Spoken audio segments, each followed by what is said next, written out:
দেশের রাজনীতিতে বইছে নতুন হাওয়া, যেখানে তরুণ চিন্তা, কর্মজ্ঞ নেতৃত্ব আর পরিবর্তনের স্বপ্ন মিলছে একসাথে।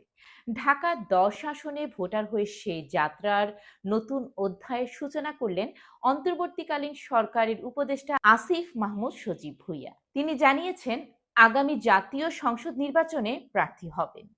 এ যেন জনগণের প্রতিনিধি হয়ে সরাসরি মাঠে নামার অঙ্গীকার।